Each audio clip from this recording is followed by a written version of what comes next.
So the scene is set for the second half at the SCG. Sydney leading by 7 points. Let's join our commentary team. David King, Jason Dunstall and Anthony Hudson for the second half.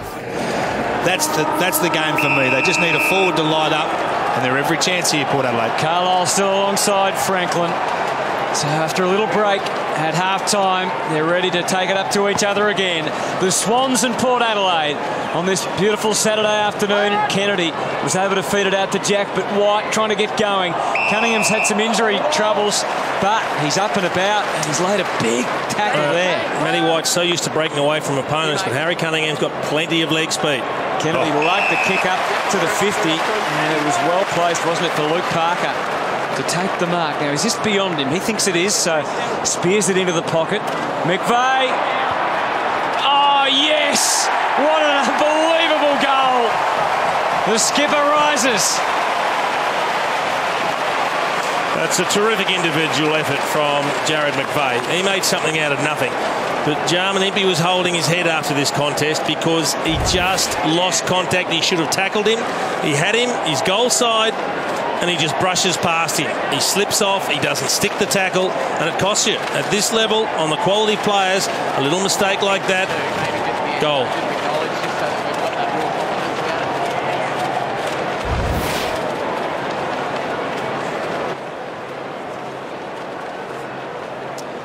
And the margin out to 13 now, and it hasn't been much higher than that for the Swans during the game.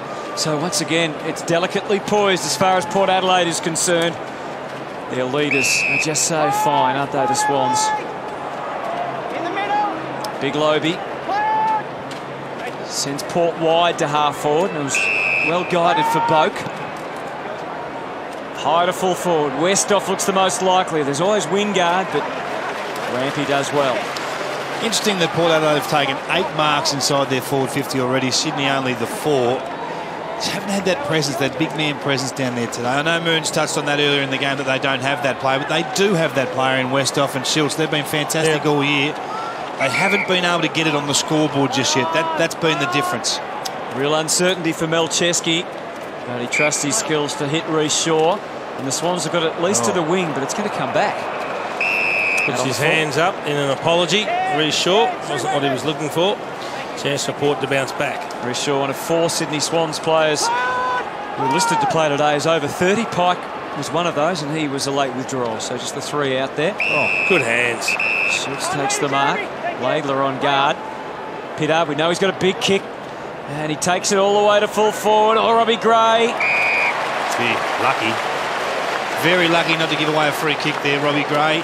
Taken out there by Kennedy. You thought it was a free? I thought it was a free kick. Okay. His sole intention was to take Robbie Gray out of that marking contest. Richards with a low ball on the way out, just making sure it wasn't going to go out on the full. Cunningham takes it over in a more regulation fashion. You can see Gray there. He's about to fly for that mark. Kennedy's having no involvement in that marking contest. He just bodies him out of the way. It's a block. What he does do well, though, Kennedy, is he keeps his eye on the footy while he's doing it. He knows where his man is. He doesn't need to look back at him. Lobie, and there's those two going at it. Kennedy. What a tug of war that was. Great struggle. Well done, Robbie Gray, against 2 Swans in the end. Had the muscle to hang on. 12 points the difference. Another stoppage in the sunshine on the outer wing. Margin is 12. Again they go at it. Kennedy bracing himself for 3 or 4. Just throw any number at me, I don't mind. And he'll stay all the way and force another ball up. Early stages of the third. Cut and thrust. First versus third on the AFL ladder. Kennedy again, clamped down. Looking for a way out. Lobie. Getting the ball's one thing, getting it out cleanly is another, but they've done it. Trengove almost all the way to full forward. Monfries versus Melcheski. Hartlett resting in the pocket. A little lame from his early injury. The ball out of bounds. Good respect there from Melcheski. Actually helped Hartlett up by the jumper, mind you. Margin is 12. Port pressing. Lobie brings it to ground. Winds to Gray. He's a prime mover, and he gave it to Ebert, who does the rest. And Port are not going to go out of this easily. Oh, that is sensational play from that man, Robbie Gray. You told us about him. Kingy, you said he's the #1 score involvement player going around. Have a look at what he does in traffic here. In fact, it's Ollie Wines against the grab, but here, he buys time, he changes direction, and there's about 5 players around him. He doesn't get collared, and he finds Ebert in space, allows him to kick the goal. That's really heady play, really smart vision.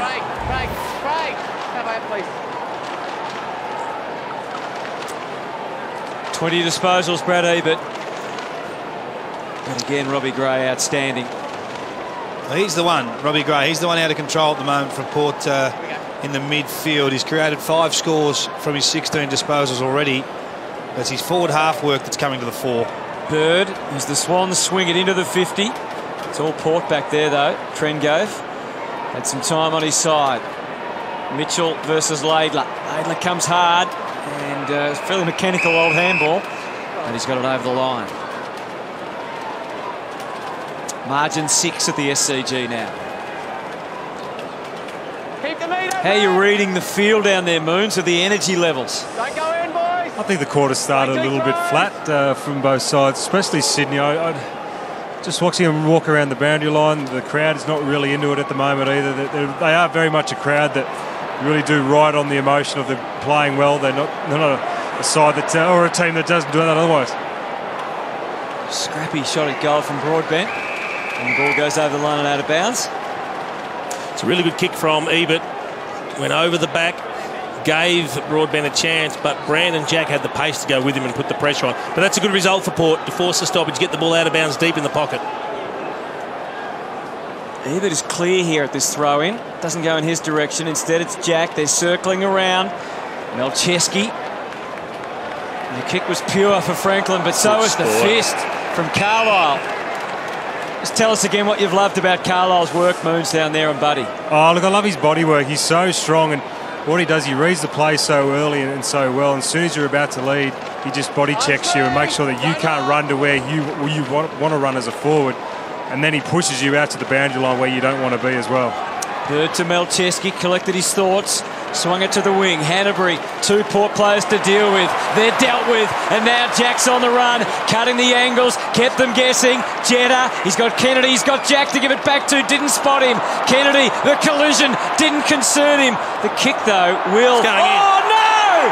How did it get there?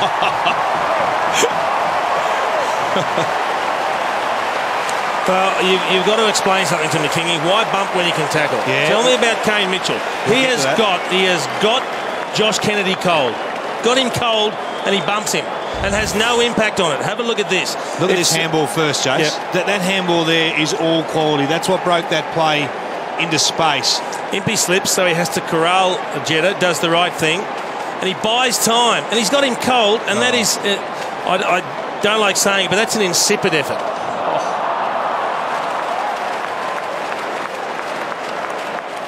I don't think he was impressed either. That was a very, very weak tackling effort. I'm not great at lip reading. But I think he's coming from Get him ground. off the ground? Yeah, that's what it looked like. Trouble. Centre bounce, Slobey again in the contest. Here's Reid flashing through the frame and getting it moving via Lloyd. Angles the kick up. Here's Hanbury. Suddenly there's some issues for Port Adelaide. He moves it wide for Melcheski. Now, can Port hit back through White? Melcheski lays a big, lengthy tackle on White. Is he doing enough for the umpire? He is. It's never a good time for the coach to call you from the ground when the substitution hasn't been made yet, Jace. A very nervous moment for Kane Mitchell. Aaron Young is the sub. He's been a handy player at times this year. Lobey angles it down. Oh, is that high? Maybe the umpire... Well, I'm not sure the umpire had to decide on it. I think the ball was high on his chest, and that's where he trapped it. Again here, Jace, the goal square is unmanned by a Port Adelaide defender. I just think sometimes when these stoppages are 35, 40 from goal, it pays to have a goalkeeper. Hanbury to Bird to McVeigh.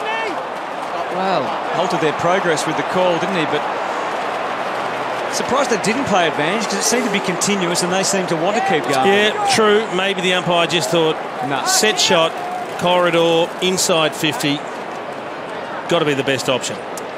Hasn't had a lot of it. Just his third kick. 9 disposals in all. Plaudits to Kane Corns. But what a time for a big shot at goal. And he's eked it over the line, and the Swans have got their biggest lead of the day. That's what it's going to come down to, Jace. It's going to come down to moments. Who can capitalise and who can cash in on their moments. Both back lines working hard and clamping their respective opponents in the forward lines. The midfields are going hard. They're having momentum swings time in, time out. It's Kane Mitchell again, just sliding a little bit high there on Hanbury, but all credit to Hanbury for going in hard for the ball and then going back and kicking a legitimate 50-metre set shot goal. That's what's going to separate this game. It's a big goal, isn't it now? Swans lead by 18. Hanbury back in the middle after his goal. 9-12 plays 7-6. Shades taken over about half the SCG. Parker out of the middle, grubs it towards 50, gives everyone a run at it. First there, Trengove. Cunningham and Jonas. Goods. They feed it through Corns, and now Robbie Gray. The escape plan is just to kick it out to the space on the wing. Might suit the Swans here, the old legs of Cassisi. He's a wily customer, though. Clever. Good stuff to Hartlett. He looks to the 50, didn't see anything he liked. Schiltz is leading this way and that. And here's the that in the pocket. And he marks it. Really steeled himself, did Schiltz. And it was a good kick, good collect from Westhoff. And now Schiltz. I tell you what, he's got a good set of hands, Jay Schiltz. But this will, and we know he's a great set shot, but this would be unbelievable from this angle. This is a moment. This is exactly what we're saying with Hanbury at one end. This is a tougher kick, but he's got it in Jay Schiltz. He loves these moments. Well, he loves... Not as much as Ollie wants. And there's the play on. To Pittard. The setup was complete. And in the end, even Pittard, who's a long-range kick, couldn't hit the target. I would have loved to have seen Jay go back then and show some confidence in his goal kicking, which is elite. Yep. It's at the pointy end, Jace. You love his technique. I just think it's a good sign for your team that you've got that confidence. Gee, Melchesky was pushing the line there on that kick in. Umpire either didn't see it or didn't agree with me. Shaw kicks it out to the wing, thumps it back. Now he goes to ground on the collect. Monfries. Got to be in trouble. Oh, I thought that was an easy out for the umpire there because he just grabbed it and rolled onto the ground. Particularly when a teammate jumps on you. Yep. Normally that's the cue for the umpire to pay it. Adam Goods just helped hold it in, didn't he? Yep. Tossed up. Port need a spark, and again they go to Robbie Gray, to Wingard, to Lobe. Tried hard. Wingard with his second effort slides over the line and out of bounds. So they get that little bit closer. The Kingy and Jace, it took 5 minutes, but young Kane Mitchell finally got that message. It wasn't a good one, I don't think. Oh, no. Well, keep a close eye on who it is when the sub's made too, Moons. I reckon he might be a leading candidate. Boundary throw in. Again to Robbie Gray. And again he slipped it through to Monfries. To Schiltz. To Gray again. He wants it back again. And feeds it. He's trying his guts out, is Gray. White works it back to Broadbent. The up, the under. It's not accurate. Schiltz has got it. It's a mark. Now, this time I don't think he'll pass it off because he's got the easy hook out onto the right foot, kick it around the corner. You're not going to have any angle to work with, but they've got to give him 5 metres on the side. 31 goals, 7 coming into today. He's added another 2 goals straight. An astonishing accuracy. 33 goals, 7 for the year. From the boundary line, what's the plan? He adopts this technique that most of the players do these days. He's out. Oh, shanked it. Oh, could float back in. Oh. That did a bit in the air, didn't it? Jeez whiz. That nearly went in. Damien Fleming wouldn't mind playing in these conditions. Franklin off the bench looking for the long kick out here. And Shaw running straight at the man with a couple of bounces. Uses Melchesky. So around the boundary they go. They've got it to half-back and McVeigh in very capable hands. Good spoil, Broadbent. Here's Parker. Now Jack. McVeigh. Good answer. Franklin. They are one handball away from being officially out. They've got the liberty thereafter now. Parker to Jack. This is Brandon Jack. They've closed a bit of space, so hence the hesitation. He never panicked, kept it moving. They've shut them down well. Now back the other way. They come again, though, through Lloyd to Reid. A little moment. And Homsch paid the mark. Yeah, got to change direction here. He's played the wrong way. That'll be a behind. That'll be a behind because he went the wrong side of the goalpost. He marked it in between the point post and the goalpost, and in his haste to play on and change direction, he ran back in between the goalposts. Bizarre bit of play, that last build-up from Sydney. They didn't want to kick the ball deep inside their forward 50 and give Port Adelaide a fast counter-attack. So they elected to keep it in tight, stay with the handball. It cost them a score, but it didn't. Oh, wow. Could be a very costly calamity for Port Adelaide. Lloyd, again, no one wants to take the responsibility. Laidler just kicks it in a rush. Goods almost made it a contest. Pittard has a little nervous glance over the shoulder, and they're away. I think it was Broadbent and Ebert that were both crisscrossing for the hand pass and collided. Hartlett hurt his ankle earlier and hasn't been the same since, just his 7th disposal. So I wonder whether he'll be the one that's subbed out or whether they'll go with somebody else. They're almost reaching that decision time on the sub. Not quite yet. Not yet, but they'll be looking to make something happen, Port, and they'll certainly be looking for the fresh legs.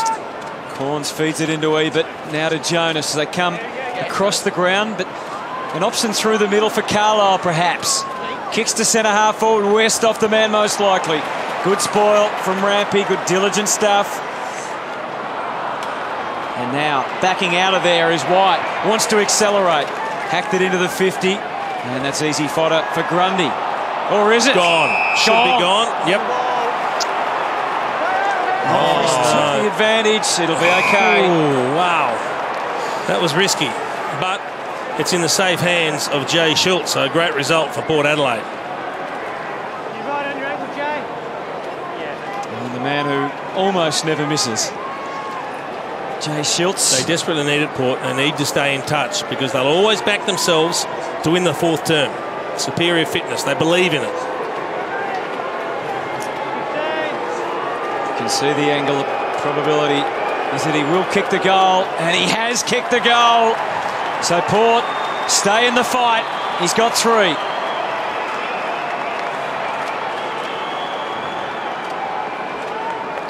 What was going through Grundy's mind, Jace, do you think, down back?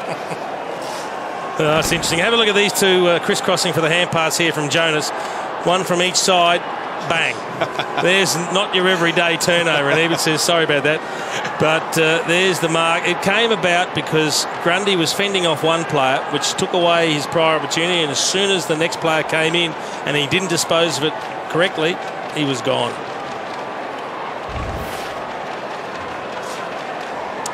There's Jay Schultz round by round. Yeah, there's a few low weeks there where he just kicked the one, but he's consistent. He is consistent. Big bags. Always on the scoreboard. Yeah, against Brisbane with the 7 goals, 6 against the Giants. Broadbent tried to poke it forward. He did that successfully enough. Into the open spaces, Parker. That great tackling from Kasisi, evident again. And they're going to storm forward through, but careful kick for Westhoff. Yeah. This has been a really good 5 minutes for Port Adelaide, Kingy. They've opened it up with some hard running. Well, they have, but it's been on the back of tackle pressure. Every score they've had this quarter has been on the back of a defensive action. That's when they're at their best. Force the turnover and then go, because the opposition are unorganised post-turnover. And that tackling's led to a couple of clearances because they haven't allowed Sydney to go bang, bang, bang with quick hands and release it from the stoppage. Sydney have won the quarter so far, and that remains the case after that wayward shot of goal from Justin Westhoff. And there is Hamish Hartlett taking the red vest. So, as we talked about, that's a shame, isn't it? Consequences of the ankle injury now being shown for all. So they're down one of their prime movers, but in effect they have been since the injury. So it lets Aaron Young loose. Now Shaw with a careful kick to Grundy. Shaw keeps on running for him, but that's ignored. You could play on. Did go to Shaw eventually. Just to back his speed, just to give himself some space. Wasn't a great kick. Hanbury contended well. Impey, they stayed just ahead of the game. Kasisi got it before Jetta was about to shut him out. Smith with the spoil. Oh, not a great time to fall over. Ebert, handball, Grundy. Unlucky. Again, the slippery conditions playing a part. Bird got something onto it, not much. McVeigh, Malcheski, and they slide out of defence. Buddy. Again, it's treacherous there, but he somehow got it. Couldn't keep it in friendly hands, though. And it's Port to reload through Westhoff. Had Boak on, but goes for something more to full forward. Oh, Shaw fumbled. Robbie Gray's having that sort of day that he could have been able to run onto that. Well, push in the back, he's paid. Yeah, not sure that was there, but this is great defensive play by Port Adelaide here. The last 5 minutes or so, they've locked the ball in. They won't let the Swans out of their defensive half. Every moment meaning something here. Oh, Laidler was all at sea. Never looked confident at all with that kick. And the setup is complete for White. And he just can't get enough on it. Don't know that he could kick that with the right foot then. Probably needed to be left foot or a check side across his body. Tried to finesse it and kick that little instep drop punt that bends left to right. they're threatening. It's good pressure, isn't it? Swans having trouble getting it out of here with real cohesion. Which is rare. You don't see that too often. Back six for Sydney, normally in complete control. Some concerns on the faces. Jetta goes short for Reid. Now they're playing Port Adelaide's game. Now it's the out, open, run, overlap game. Any turnover, Port will make them pay. Yeah, poor kick. Really poor. And Homsch has the footy for Port. They want the stoppage game, the handball game, the overlap out of traffic, Sydney. Whereas Port want this sort of game, a kicking game. Go forward. Kasisi, he's got a moment, and he keeps it in. Gives Gray the chance. Can't see off Smith, and the umpire was pretty vicious on the call there. We've seen others get away with that. He is one of the best mid to small defenders going around next No doubt. I can't remember the last time I saw him get touched up. Malcheski to Bird. Not a lot for him, it's obvious. Hence his waiting game that he plays. And here's Buddy charging up the ground to cover a lot of territory to get there, which he's done. Port starting to push numbers back, so Buddy uncertain as well. He wants a marking target. He really doesn't have one yet. So it's over to Adam Goods. He manoeuvred his way to the front, but here's Ebert. Back into the maze of players, though. Mitchell, Broadbent. That's a get me out of there sort of kick as well. Back to the middle. Oh, the crunch is on. Schiltz tackled. Well done by Richards. They have to go again. They're happy to. Pittard takes it, trying to storm through the middle. It's hard going in the slippery middle of the SCG. Lloyd works it through Jack to Cunningham. It's deep. It's Goods. It's Franklin. Buddy and Adam, they're the nice two standing, and Franklin can enjoy this. Strolls into goal.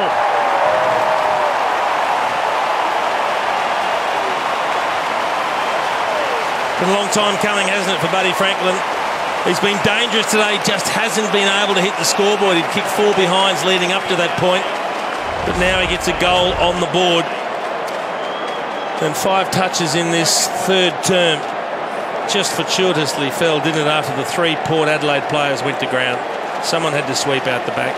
That's what they want, Jace. They want the contest deep in their forward 50 and fight the fight from there.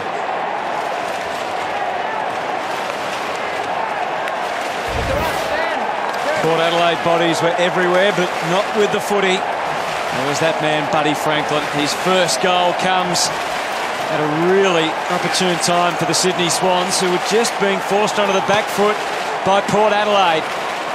There's plenty to go in this contest. Jack, another of their prime movers, deep to Franklin. He was about to duck out the back, but there was somebody there who beat him to the punch, and that was Westhoff. There's a skill in holding Franklin out of that 2-on-1.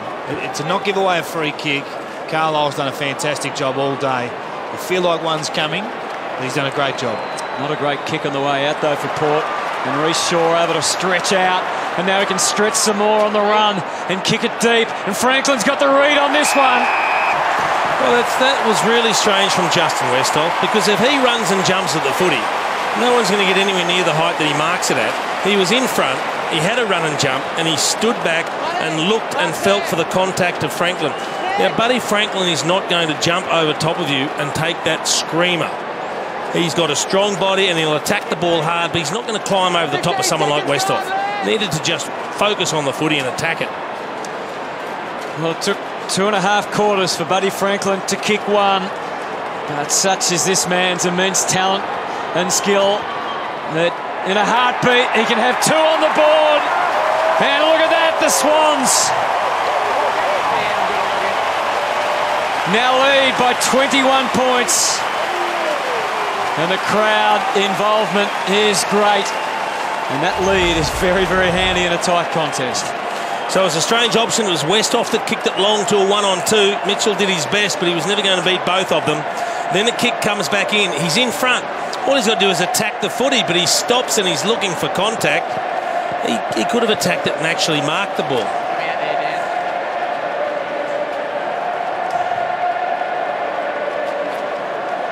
2 goals, 4 for the day for Buddy Franklin. Interesting, Kingy, because Westhoff was positioned behind the footy and the runner just came out and waved him. No, get forward, mate. Get forward. Need a score now. They need a score before three-quarter time.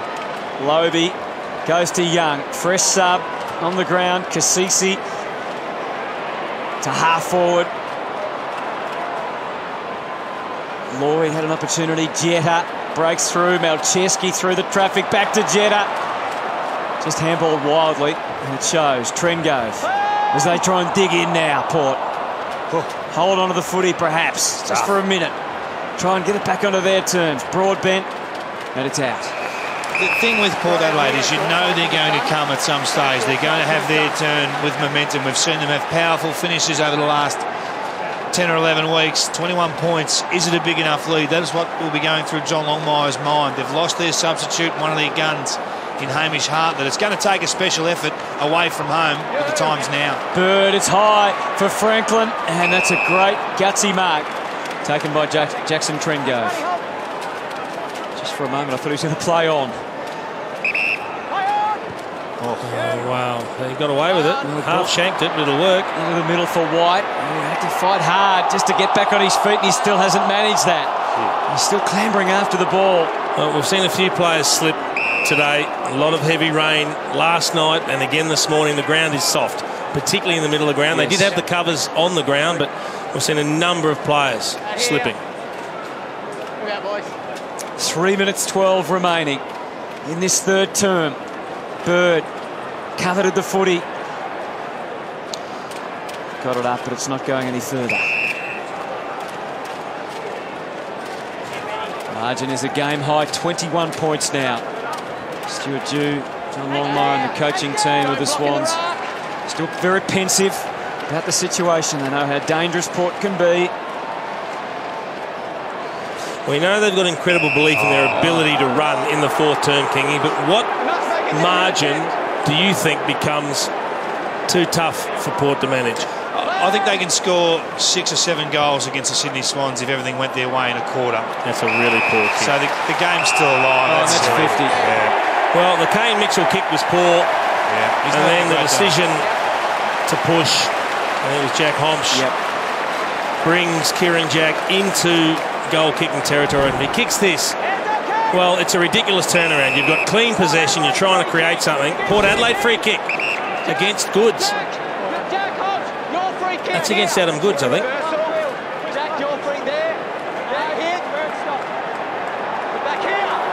Kieran Jack doing his best to hold things up so his teammates could get back in position. I think he makes a good point. Why is it here where I'm holding the ball, not where the mark is? Yeah, absolutely. Well, it's where closer advantage for the team whose free kick it is to whether it's the would be where the mark is. Further down. Yeah, where the mark is though, not where Jack's holding the ball. Yes, he'd already gained some ground for Sydney. Yeah. Kasisi back into the middle.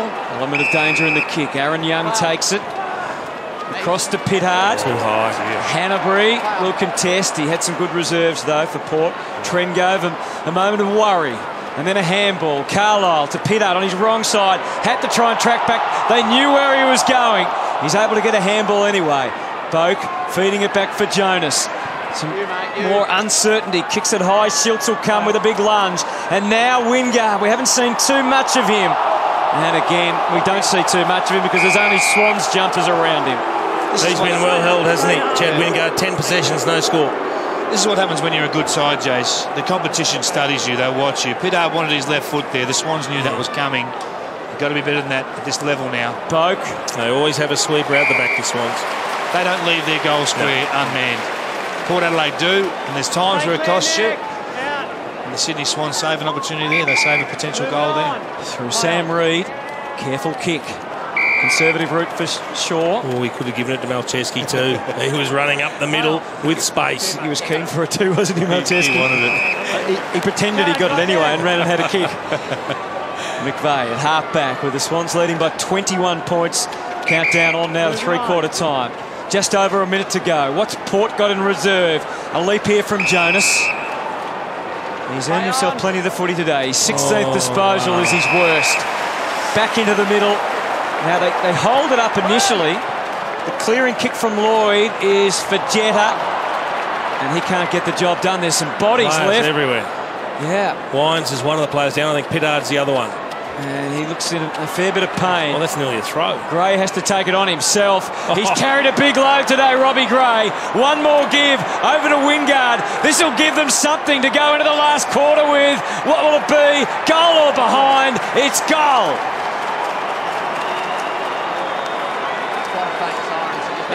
He's been everything for them, Robbie Gray. Robbie Gray, hasn't he been brilliant? He's been fantastic. He's their class player. As you can see, who's that? Jasper Pittard's had the stuffing knocked out of him. Have a look at the competition for this high ball. It's already happened in the background, but Robbie Gray just continued to make things happen. He got it to Wingard, and that's a pretty cool finish for a player that hasn't had much of an impact. Did well, Chad Wingard.